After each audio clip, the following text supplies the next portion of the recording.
welcome Escalon Presbyterian Church to a conversation with my professor, my supervisor from across the pond, Dr. Tom Greggs. Welcome, Tom. It's really good to be with you, Troy, and to meet all of your church electronically. I hope that there's a chance to do so in person at some point soon. Yeah, I would love to have you preach here, and wanted to introduce you to our church. They know you as, my boys refer to you as Professor Tom, and you do not fit the stereotype of the movies that we have over here that suggest that the British professor is white-haired and spectacles and locked away in an attic and very odd. I don't know. I think my wife would tell you that I am very odd, and I do wear spectacles, but I've got contact lenses in at the moment, and the hair's definitely greying, so I'm going towards that direction. But it's it's just been a real joy to have worked with you over the last few years, and it's nice to be able to speak to your congregation, having been the person that's taken their pastor away from them for significant portions of time while you've been researching over at Aberdeen. So I'm glad I'm not fitting a stereotype, but I think I'm growing into it ever more. Very good. So obviously this is a new time for many of us in the world, and we're speaking, of course, as Christians. And tell us a little bit about how you and your wife Heather are handling this coronavirus pandemic. What's it like there in northern Scotland and Aberdeen for you? Well, we live quite rurally, so in some ways we feel like we're very fortunate and blessed because it's pretty quiet where we are anyway, and there's not that many people that live around where we are, so we're quite isolated. The honest answer, really, I know that you're looking for a bit of spiritual nourishment for your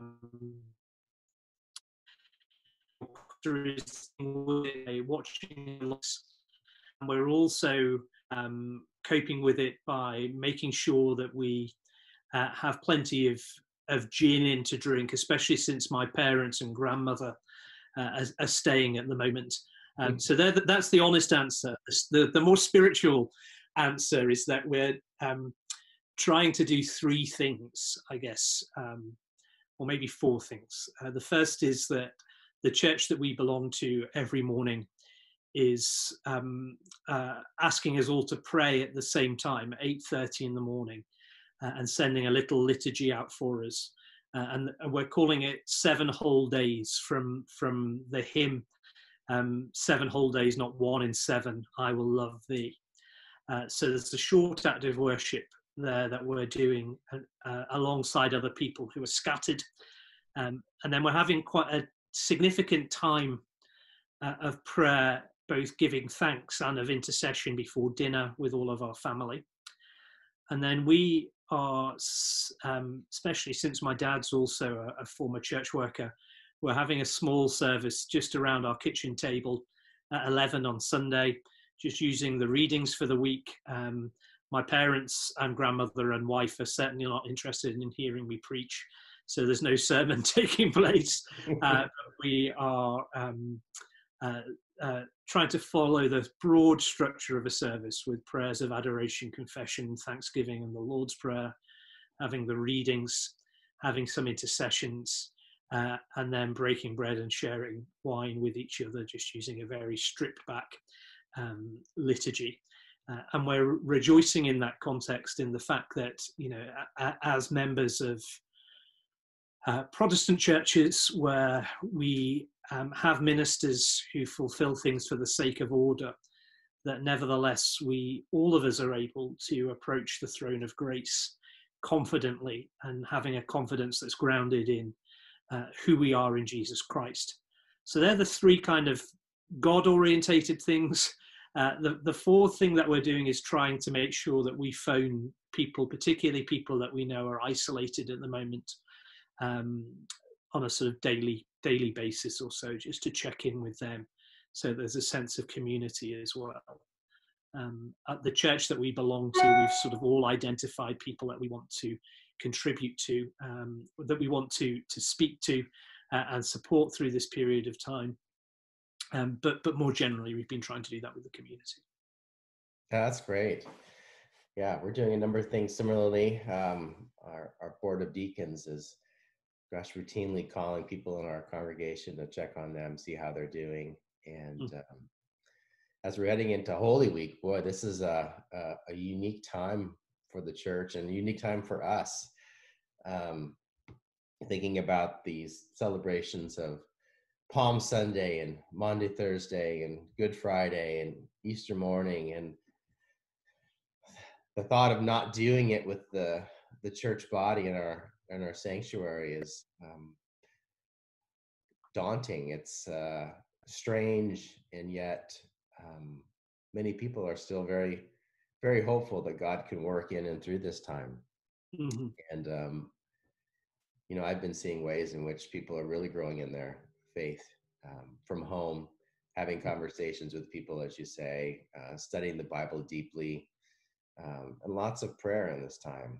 But just was curious about your reflections on Holy Week and what we can keep in forefront of our minds as we consider the events of that Holy Week, and doing so from home. Are there points of connection that you see in that story that can really help us stay true to the gospel message and flourish in our own lives during this time? Yeah, I mean, I feel similarly that it feels so strange to enter into Holy Week. It feels very strange for me to be entering into Holy Week and not having services to take or opportunities to preach. And nevertheless, I think the preacher in me overtook me this morning, thinking about what sort of things I would preach at the moment. Did I have a pulpit? Did I have an opportunity to do so? And one of the things that I'm really terribly struck by in the way that we approach Holy Week is that we can be very formulaic sometimes, that we read all of these things knowing it's, and therefore we don't allow the story, the narrative, the history, the sort of particularities of the text and the story to really touch us and hit us as we read through them. We sometimes deal with the text a bit like there's some kind of great physics equation in the sky that brings about salvation. And certainly there is that. Certainly there's all of the models of salvation that we'd want to talk about, but there is also a very deeply, deeply human story in this text about a man who goes from being hailed as the King of the Jews, as the promised Messiah, as the one who is lauded with palms, as the one who shows himself actually in the actions he fulfills to be a king, although a king in a very different way. The one who is surrounded by community and hope. And then almost immediately, almost in the click of a set of fingers, within just a few days, you find him utterly isolated. I don't know about how you guys feel, but for me, it's been such a shock to have gone from the busyness of life, seeing people all the time, being overwhelmed by people, to immediately having this isolation, to immediately being in a situation where we are alone behind closed doors. And thinking this morning again about the narratives of Holy Week, the stories of Jesus leading up to his death and resurrection, stories of the disciples in that context as well. I'm so struck by the resonance there is at the moment for us as people who find ourselves alone. I mean, think about the number of times through those stories that Jesus is alone. You know, whether it's that he's alone to pray in Gethsemane, whether it's that he's alone once he's taken away from the disciples, whether it's that he's alone because he's denied by Peter, the most forthright of all of the disciples, whether it's that he's alone because even the beloved disciple at that worst moment flees from him to such a degree that presumably, you know, a guard must have tried to grab hold of him and pulls the shirt off his back so he flees nakedly. That's how desperately alone Jesus is, that this person that everybody hailed on Palm Sunday, this person that everybody rejoiced in, that everybody couldn't get enough of, is so alone that people will even flee from him in a position of shame, in the position of nakedness at the end. And then, of course, he is alone before God, ultimately surrendering his spirit to God, alone upon the cross, and there he hangs dead alone. When he's put in the grave, he goes leave alone, not even with a degree of ceremony, because the Sabbath is approaching, and it would be improper and impure for him to either be left there or for there to be particular ceremony in the burial. I was really struck by that today, actually driving past the cemetery in the village where we live, where there was a funeral with just 2 people at, because that's the maximum number of people we can have gathering together at the moment in the UK.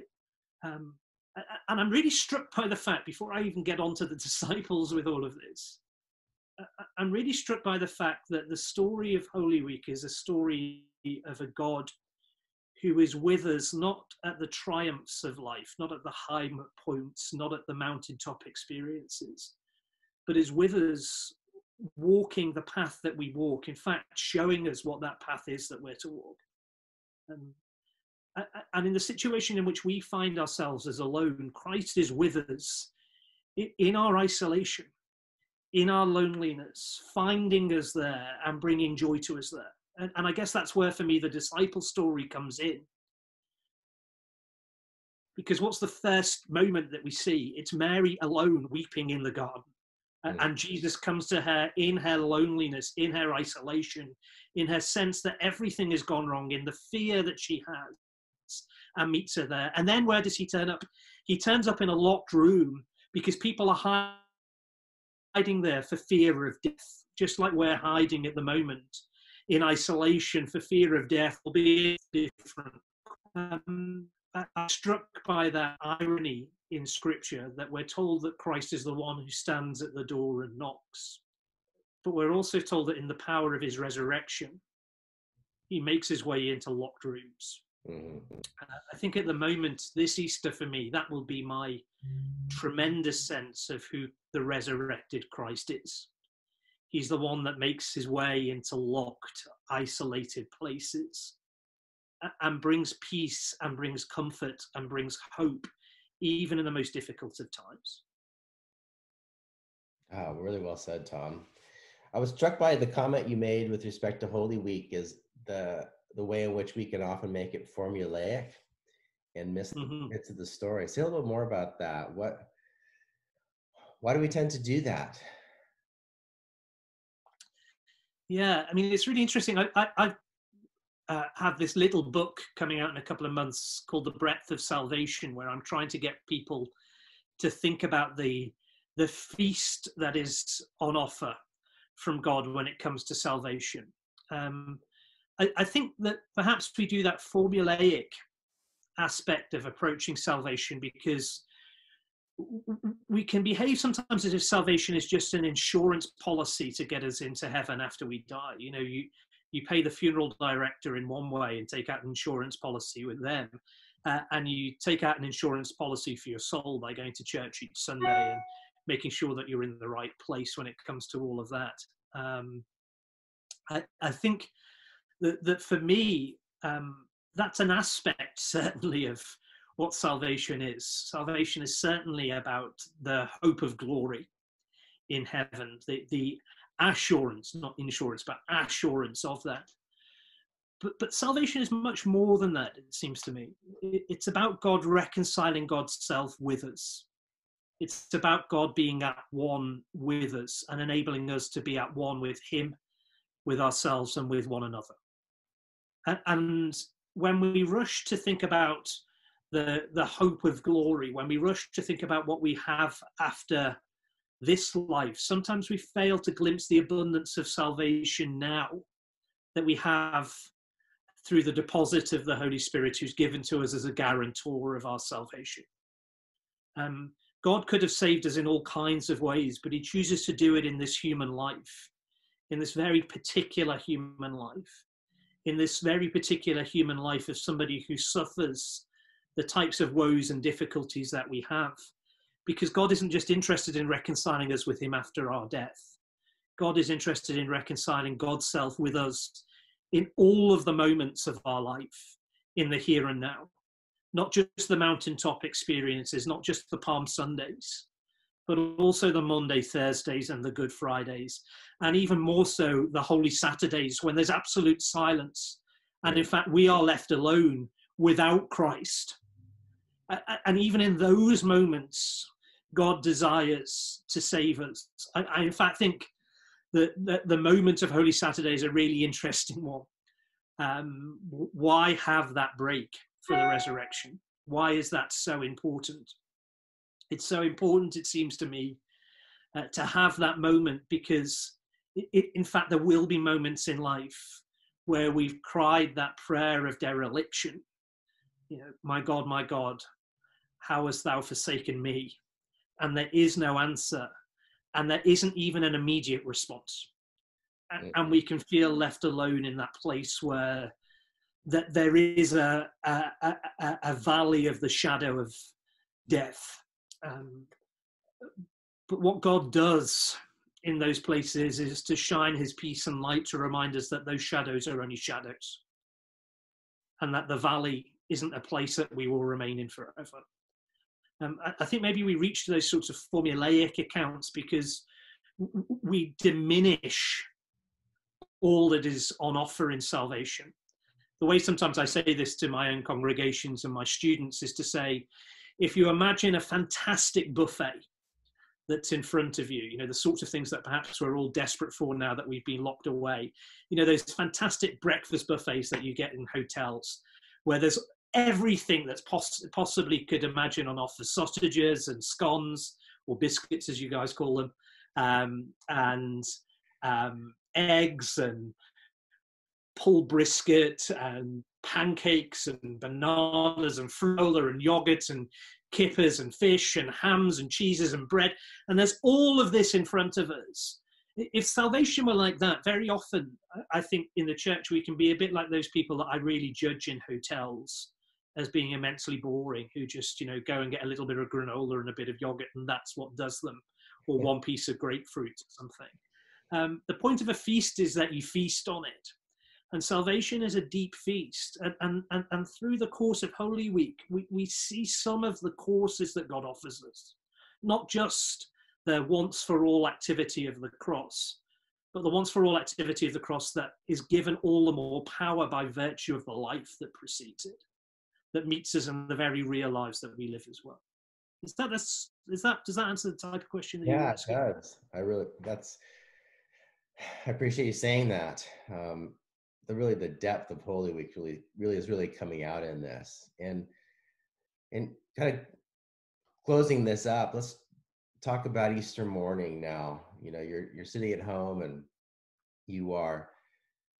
I will be as well.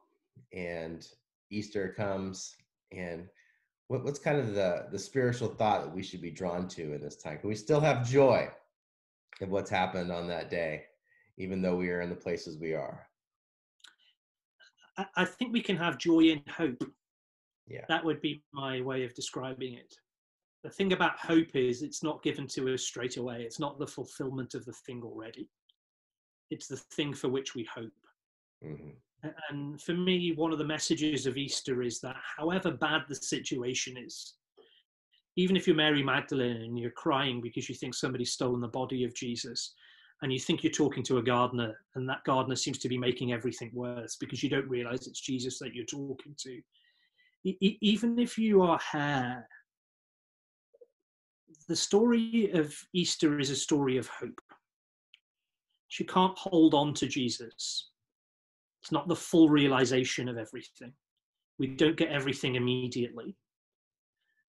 But it is the hope that there is nothing in the world that ultimately can separate us from the love of God. That wonderful passage in Romans 8, which is so powerful. For me, Easter brings joy, not because like a magic trick, everything's sorted out on that morning. In fact, Hmm. When you read the story, Easter Day is a day full of confusion, upset, annoyance with each other, fear. Nothing is sorted out straight away on Easter Sunday morning. But what we have on Easter Sunday morning is the story of a God who cannot be contained, who cannot even be contained by sin and death and hell. And even if we find ourselves in the depths of hell and sin, in the desperation of the fear of death, gives us hope, because we are members of Jesus Christ, who prayed, my God, why hast thou forsaken me? Who gave up his spirit in agony to the Father. And yet, even in that darkest of circumstances, even in the anguish and misery of that, even all of that, it is infinitely less than the power of God's love, which overcomes all of that and gives us hope. I suspect this Easter Sunday morning might be an Easter Sunday where we're reminded to hope, actually, and that the Christian life is a life of hoping, not of realization, not of beds of roses, not of all being happy straight away, because we live normal human lives. But in these normal human lives, we have the hope of Jesus Christ, who is the same yesterday, today, and forever, the one who is with us by his Spirit and breathes his peace upon us. That's what I'm going to be meditating on Easter Sunday morning. And I think practically one of the things that I want to try to do is to replicate in the house as much the feeling that you have on Easter Sunday morning in the life of the church. Playing some good old gospel music for me, because that's my favourite sort. And of course, a few Wesley hymns, because I am a member of the true denomination. I am a Methodist. And cleaning the house from top to bottom is really important for me, that there is an aspect of preparation about all of this, and getting flowers and making sure that we have an awareness of his, to have the hope of resurrection. I'm really struck as well, really struck by the fact that in the Eastern Orthodox Church, Easter is celebrated in the middle of the night with the lighting of a bonfire, that in the darkness there is the hope of light, and that the Easter day begins at that point. As soon as the sun is down, as soon as we're in pitch blackness, there is the moment of the Easter Vigil, because Christ finds us in those moments of darkness and brings us light. That's going to stick with me for a while, Tom. That's well said. I'm particularly struck by your comment that Easter Sunday there's nothing neat and tidy about it in the gospel stories. I haven't thought it through in that way before, and that's remarkably true. There's a lot of hope, there's a lot of confusion and fear and concern and faithlessness, even at that moment. Can this really be true? And letting the narrative of that day really frame our own understanding of it is key. I think it's really important, actually, that we think that way. And I think so often our hymnody, our liturgy, we're expected to move from the depths of misery to the heights of joy. In fact, that never happens in the story of the resurrection at any point. Jesus comes in with peace and hope, but there is a situation where Thomas is still doubted, Peter's still denied, Cleopas and his companion have still been confused, Mary Magdalene has still been in floods of tears. All of that isn't wiped away. The resurrection doesn't remove the fact that we will cry, but it does enable us to remember that one day God will wipe away every tear. It doesn't take away death, but it does take away its sting. And that, for me, is something that this strange Holy Week that we're about to have should really help us to remember, actually, and help us perhaps to live the realities that the disciples lived, more truly and with more integrity to ourselves and our own emotions than perhaps sometimes we do when we arrive in church on Easter Sunday morning and all greet one another with the Alleluia, and all seek to be filled with joy, when actually, often our lives are not in those places. And God brings his hope to us in the places that we are in, even if they're locked rooms, even if we've denied him, even if we've worried, even if we've been confused, even if we've been doubting, God finds us there and gives us hope. Mm-hmm. Well said, Tom. Gosh, it's been just a pleasure talking with you about Easter week and its importance in our lives. And I have to confess, then I've broken one of the quarantine rules set by my denomination. The fact that I'm even conversing with the Methodist digitally is really against the grain. It's okay. We'll pray for your soul. And you might have broken your denomination's rules, but since God is a Methodist, he will look after you and bless you with all of his many blessings by virtue of this. Well, blessings to you and Heather and the rest of your family that is staying with you during this quarantine time. Yeah. Blessings to you guys as well, and blessing on all of those of you who are listening, and you'll be in my prayers on Easter Sunday morning. And I hope that you find an Easter filled with hope. God bless now.